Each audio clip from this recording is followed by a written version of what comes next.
The Texans' annual trip to the Greenbrier is over, and one preseason game and one practice back in Houston are also in the books, so now we have some data off which to work in predicting who exactly makes this Texans team out of training camp. Evaluating some positions is easier than evaluating others, given the scarce amount of time the Texans have spent in pads. Skill guys, whose position drills and 11-on-11 participation aren't really predicated on contact, are a little easier to evaluate with a layman's eye, so far. Offensive linemen and defensive linemen have had far less live action that simulates their real jobs. In fact, I asked head coach Bill O'Brien about that process evaluating the guys in the trenches on Saturday, and here was his answer. Things should amp up this week, with the 49ers coming to town for a couple days of inter-squad practices, and then the second game of the preseason on Saturday at NRG Stadium. For now, let's go off of what we have, and put together a 53-man roster. Here we go. The veteran and draft pick locks quarterback 3, Deshaun Watson, Brandon Weeden. Joe Webby. I'm making this call earlier than I thought I might, but I feel it's a certainty that, barring injury, Weeden will be the backup and Webb will be the third quarterback, while minoring in special teams and maybe a trick play or two. Both backups looked solid in the win over the Chiefs last Thursday. The fourth QB in camp, Stephen Morris, may as well be a jugs machine at this point. Running back 2, Lamar Miller, Deonta Foreman. I'm still forecasting Foreman to be on the 53-man roster and not the pup to start the season, but that may change on the third version of the roster prediction next week. Miller has dropped weight and looks sleeker than his first 2 seasons. It was good to see him bust off a 19-yard run in that Chiefs game. Wide receiver 4, DeAndre Hopkins, Will Fuller, Keke Coutee, Bruce Ellington saw a group as the first version of the 53-man roster. Coutee has been sidelined with a hamstring injury, which is disappointing, and that's given other guys a chance to step into the breach at slot receiver. More on that in a minute. Tight end 3, Ryan Griffin, Jordan Akins, Jordan Thomas. O'Brien says that tight end is the second hardest position to learn in his offense, behind quarterback. Interesting how prominently 2 rookies will figure into that position group. Offensive line 7, Zach Fulton, Senio Kelemeti, Nick Martin, Julian Davenport, Chantrell Henderson, Greg Manche, Martinez Rankin. Like Foreman, if Rankin is still languishing with that foot injury in a week or two, the calculus changes on version 3.0 of this prediction. Defensive line 3, J.J. Watt, DJ Reader, Christian Covington. All 3 of these guys finished 2017 on injured reserve. All 3 of these guys look to be in tremendous condition, and ready to go for 2018. Outside linebacker 4, Whitney Mercilus, Jadeveon Clowney, Brennan Scarlett, Duke Ejiofor. Mercilus and Clowney are being handled very cautiously right now, and Clowney's ability to bump down and play defensive end adds to the versatility of the roster, and may affect some final decisions. Ejiofor goes from a fill-in guy on the first roster prediction to a lock after his 3 QB hits in the Chiefs game.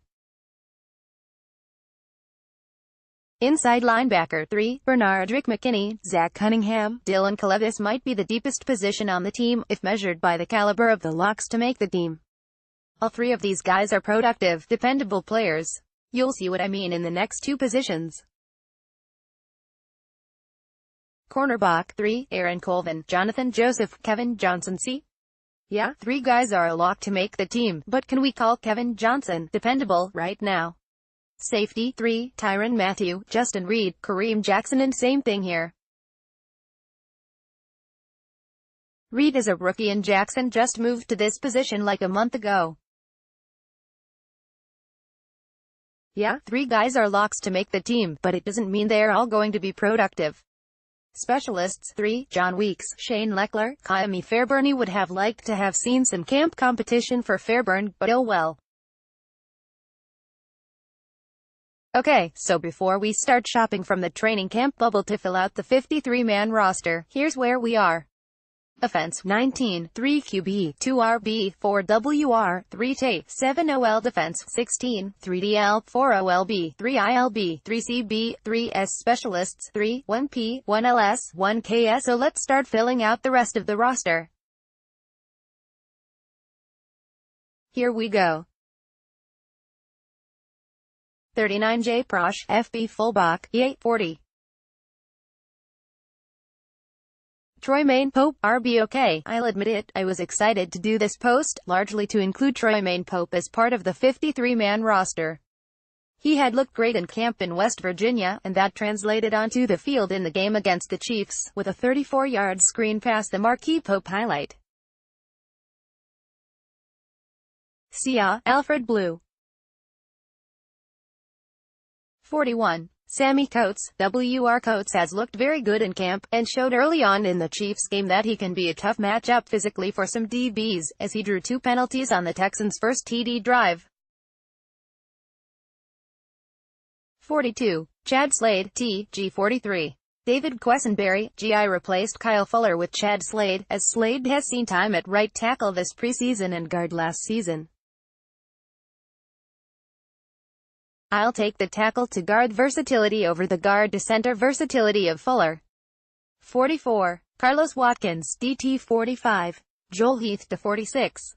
Brandon Dunn, DT. Defensive line depth. Was tempted to include Angelo Blackson here, though.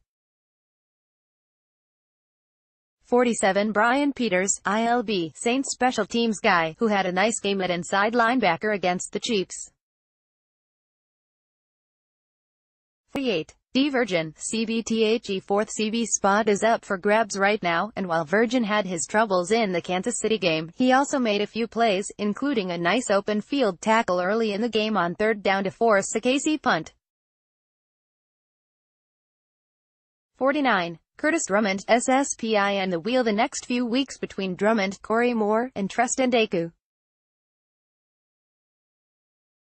50. Johnson Batamosi, CB, St. The Texans made him the highest paid special team specific player in football, so he should probably be a lock, and likely will be on version 2.0, so here are the numbers now.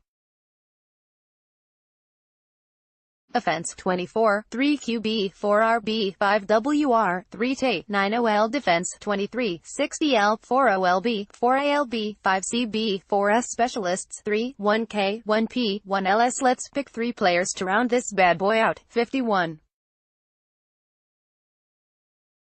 Braxton Miller, WR. 52. Tyler Irvin, KR, RB. The Texans are giving Miller at Irvin every opportunity to make the team. Miller has looked much more capable this preseason than at any time of his tenure here. Irvin is getting all of the first-team reps returning kicks and punts.